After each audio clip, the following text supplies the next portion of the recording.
অনলাইনে ক্লাসের বিষয়ে যা বললেন শিক্ষামন্ত্রী। কোটা সংস্কার আন্দোলনকে ঘিরে 17 জুলাই দেশের সব শিক্ষা প্রতিষ্ঠান বন্ধ ঘোষণা করে সরকার। প্রাথমিক বিদ্যালয়গুলো ও অনির্দিষ্টকালের জন্য বন্ধ রয়েছে। গেল সোমবার 29 জুলাই কিছু শিক্ষার্থী বিক্ষোভ জানাতে রাস্তায় নেমেছেন। এমন পরিস্থিতিতে শিক্ষা প্রতিষ্ঠানগুলো ধাপে ধাপে খুলতে চান বলে জানিয়েছেন শিক্ষামন্ত্রী মহিবুল হাসান চৌধুরী।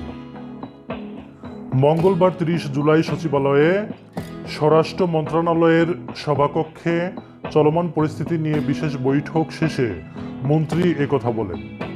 শিক্ষামন্ত্রী বলেন, জননিরাপত্তার বিষয়টি বিবেচনায় নিয়ে আমরা সব কর্তৃপক্ষের সঙ্গে আলোচনা করে ধাপে ধাপে অবশ্যই শিক্ষা প্রতিষ্ঠানগুলো খুলতে চাই। তিনি বলেন, প্রাথমিক শিক্ষার জন্য যে বিষয়গুলো আছে, যে বিদ্যালয়গুলো আছে, পরবর্তীতে মাধ্যমিক শিক্ষা প্রতিষ্ঠানগুলো নিরাপত্তা ঝুঁকি নিরূপণের মাধ্যমে নির্ধারণ করা হবে। নিরাপত্তা ঝুঁকি নির্ধারণ আমরা প্রতিদিন করছি, সেগুলো বিবেচনায় নিয়ে যথাসময়ে সেটা জানিয়ে দেব।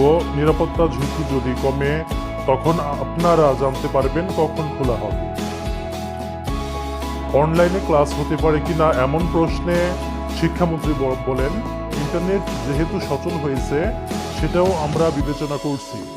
ইতোমধ্যে আমরা বিশ্ববিদ্যালয়গুলোর সঙ্গে আলোচনা করছি।